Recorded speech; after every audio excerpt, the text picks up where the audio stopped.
Buenas tardes, amigos. Mi nombre es Luis Vicard, soy especialista en seguridad y hoy me ha tocado la difícil tarea, a pedido de un amigo como Pedro, de hacer un análisis sobre la situación de inseguridad, que es más o menos como a un meteorólogo que le pidan hacer un análisis sobre la tormenta perfecta. Tenemos todos los elementos que constituyen una tormenta perfecta, justamente como la del famoso film. Y paso a referirme brevemente a cada uno de los aspectos que se refieren a este tema, ¿no? Hay un aumento del crimen violento. Y este aumento del crimen violento se da en hechos comunes. Digo comunes por no decir normales, que no lo son, pero sí nos tienen acostumbrados. Por ejemplo, el caso de los motochorros. En segunda instancia, hay un aumento de la violencia en las víctimas. Hay una victimización a través de la violencia que antes no se daba, realmente. Esto ya es una marca de agua indeleble en cualquier delito y no se respeta a ningún tipo de víctima. Puede ser un niño, puede ser un adulto mayor, puede ser una persona embarazada de pronto.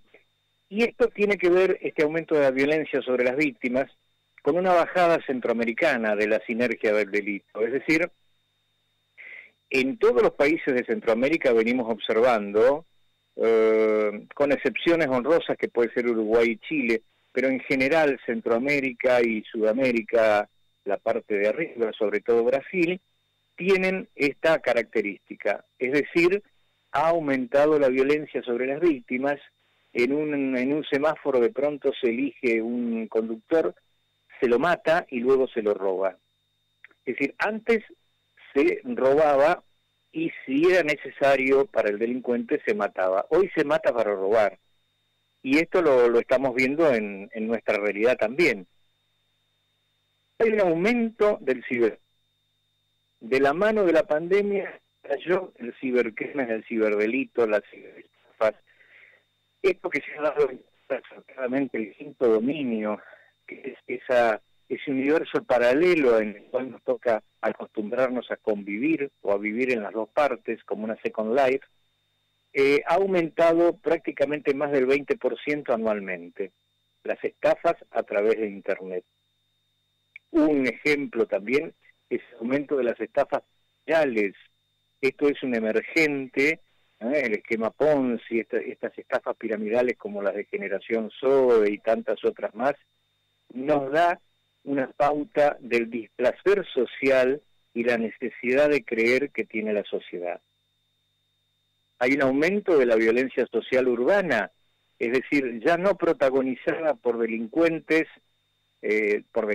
previos, sino por delincuentes ocasionales. Gente de bien que en un semáforo se baja y se agarra a los fierrazos con el cricket o con el matafuegos porque uno tocó al otro, porque uno encerró al otro. También estamos cansados de ver eso e inclusive ataques a la autoridad, a los organismos de contralor. Hay un aumento de la violencia de género. ¿Quién lo puede negar? Tenemos prácticamente decenas de hechos diarios de violencia de género, algunos de los cuales culminan en forma estrepitosa con la muerte de la violentada.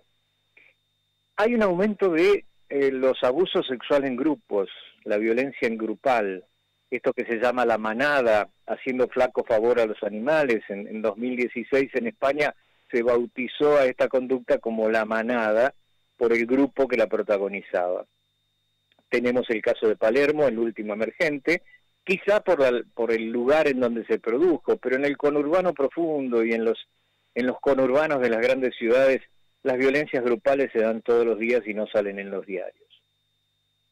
Hay, y esto es muy importante para el análisis, un aumento de la narcocriminalidad.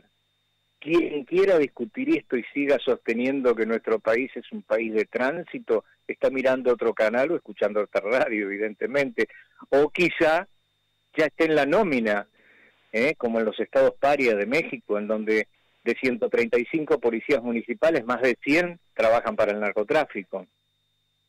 y paradójicamente el único elemento de confianza en México para combatir el narcotráfico es la Marina. Acá no se puede por un problema legal. Hay un aumento de los delitos comunes de violencia, es decir, el arrebato, las entraderas y los motochorros. Bueno, baste poner los televisores y las placas rojas para darnos cuenta que esto es absolutamente así. Es más, hay programas enteros o maratones televisivas enteras donde se trata el tema, en canales inclusive de aire. Y hay un aumento del delito rural. También tenemos el delito rural que ya no se circunscribe al abigeato, al robo de ganado, sino que ya se atacan los cascos de estancia, las quintas, las chacras alejadas, y allí se cometen delitos propios del ejido urbano, trasvasados al ejido rural. Y también, como un subtipo, la violencia en establecimientos cerrados, en barrios cerrados. Esto también se sigue produciendo y tiene una lenta y progresiva aumento, y esto hace que mucha gente que creía en el paraíso eterno una vez logrado country o club cerrado, vea que la realidad le está marcando otra cosa. Finalmente, lo peor de todo es que percibimos una anomia corporativa en las fuerzas de seguridad, una suerte de cansancio emocional y temor reverencial. ¿A qué? El temor reverencial es a terminar presos por reprimir un delincuente cuando caen en las garras de una doctrina oficial que dice garantismo, pero es pura y lisa y llanamente abolicionismo. Es decir, es una forma de pensar el delincuente es un fruto que creó la sociedad, por lo tanto debe aceptarlo como tal. Y esto hace que en muchos casos los servidores de la ley terminen detrás de las rejas. Y esto también se ve en la eficacia y la eficiencia a la hora de producir tareas. Creo que con este panorama tenemos todos los elementos de tormenta perfecta. Vientos huracanados, tsunamis, lluvias torrenciales, se abaten sobre la sufrida población que no tiene más remedio que orar, si tiene alguna confesión religiosa, o comprarse una pata de conejo, apelando al pensamiento mágico, producir lo que se produjo el año pasado, más de 114 linchamientos durante el año, es decir, tomar al delincuente, agredirlos y convertirse en aquello que combatimos, y terminar procesados y penados la gente de bien, como el chico de delivery que le robaron la moto, y procesados y en un lugar donde los verdaderos delincuentes nos van a estar esperando. O sea que el panorama es poco grato, poco simpático y preocupante. Más allá de los discursos triunfalistas en el estilo de Malvinas de los vamos ganando el combate a la delincuencia y compramos 10 patrulleros nuevos en la concesionaria de mi primo, pero esos son detalles menores. Lo importante es que el panorama es muy preocupante y si no hay un giro copernicano en las políticas estratégicas de seguridad, el futuro que se avecina es tan incierto como el futuro de la guerra que en este momento estamos viendo en otras latitudes.